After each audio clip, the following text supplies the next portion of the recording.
that Dr. Nora Vincent Peale gave some time ago, and I ended by saying, would you be better off if you had easier problems or fewer problems, or better still, no problems whatsoever? Well, there's a question to consider, and I'd like to answer it by telling you of an incident. I was walking down Fifth Avenue in the Bronx not so long ago when a friend of mine from out of town by the name of George approached me. It was evident by George's melancholy and disconsolate demeanor that he wasn't what you would call overflowing with the ecstasy and exuberance of human existence, which is a high-class way of saying George was dragon bottom. He was really low. Well, this excited my natural sympathy, so I said, "How are you, George?" Now, when you get right down to it, this was nothing more than a routine inquiry, but it represented an enormous mistake on my part. For George took me seriously, and for 15 minutes he enlightened me meticulously on how badly he felt. And the more he talked, the worse I felt. "Well," I said, "George, what seems to be the trouble?" "Oh," he said, "it's these problems, nothing but problems." And he got so exercised in the matter that he quite forgot to whom he was talking. And he began to castigate these problems vitriolically, using thereby in the process, I'm sorry to say, a great many theological terms. Although he didn't put them together in a theological manner, I assure you. But I knew what he meant all right, for he had what the super erudite call the power to communicate. "Well," I said, "George, would you like to get rid of these problems?" "Oh," he said, "and how? If you'll just get me rid of these problems, I'll love you the rest of my life." Well, I meditated and ruminated and cogitated on the proposition, and always being of a desire to be helpful, I said, "Well, George, I think I can help you, although I'm not sure you'll like the solution." Well, folks, next time we talk, I'm going to give you the solution. I'm not sure you'll like it, but I do have the answer to your problems, as Dr. Nora Vincent Peale had the answer to George's problem. So stick with us for next time, and we'll give you the solution.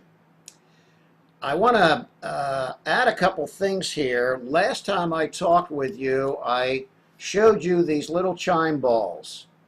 And if you notice, they come in a real nice case. And you can get these at any of these Asian shops, and you get them in different sizes. This is the medium size. You can get large or small. If you have small hands, get the small. But I'm here to tell you, these things are phenomenal. And these do reduce stress, okay, when you twirl them in your hand. Okay? So that's number one. Number two, if you're also facing stress, you do face it when you're anxious, and you subconsciously clench your teeth and your jaw, and this strains the muscles that connects your jaw to your temples, and it triggers a tension headache. The solution to this, it sounds crazy, but there's a solution to this, and what you do is you take a pencil and you put it in your mouth, but you don't bite down on it. And what this does is it automatically relaxes your jaw muscle, okay, which will prevent pain. And this was found by Dr. Fred Sheftel of the New England Center for Headache in Stamford, Connecticut. Okay, so there's another tip for you. Take a pencil, put it in your mouth, but don't bite down on it. And it relieves your tension headaches, okay? So there's another neat little tip for you. I'm going to end up this session by saying one thing, and that is that Shirley Cheng and Diane Hanks are really neat ladies. And in my book, Chapter 12, you can go to the website, as I told you last time. Go to the website and click on the main page, click where it says click here above the book. Scroll down to Chapter 12, Are Women Better Positive Thinkers Than Men? Now, in my book, I give over 125 quotes from the erudite and the pundits of the world, past and present. Socrates and Marcus Aurelius, and on and on and on. There's only one quote in that book that is mine, and that is, a great man without a great woman behind him is like a library without books.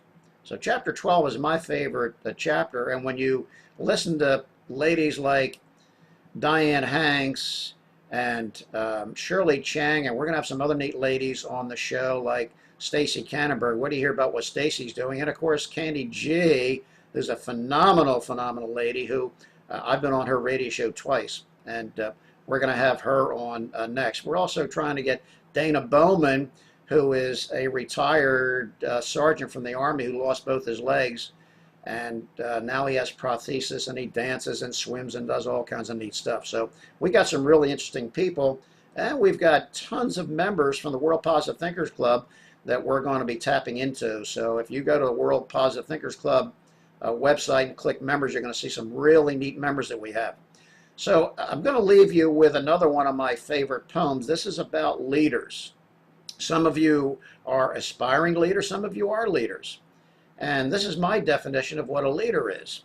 A leader is a person just like you who sometimes in his life had the vision to see the vast abundance in life and developed the determination to collect his God-given fortune in the richest nation in the world. When this time came in his life, he must have had some personality around him whom he admired. This personality, this person, he called a leader. So he followed him and learned the ways of success. He learned that a leader believes in and follows the golden rule: do unto others as you would have them do unto you. He saw the leader give all of his time, all of his knowledge, all of his strength, all of his honest, sincere devotion to his task. He saw that the leader was an unselfish person. He saw him laugh with tears and cry with tears when victory and defeat came his way. He knew his leader had humility. He learned that this person, this leader, was a disciple of the principles he believed in and used them in his as guidelines in his everyday work. This positive attitude, this dedication to following a track, the ideas and execution of ideas, this combination of fundamentals, this personality, this man who knows where he's going and knows how to get there and knows how to take men and women with him, this man is a leader. This woman is a leader.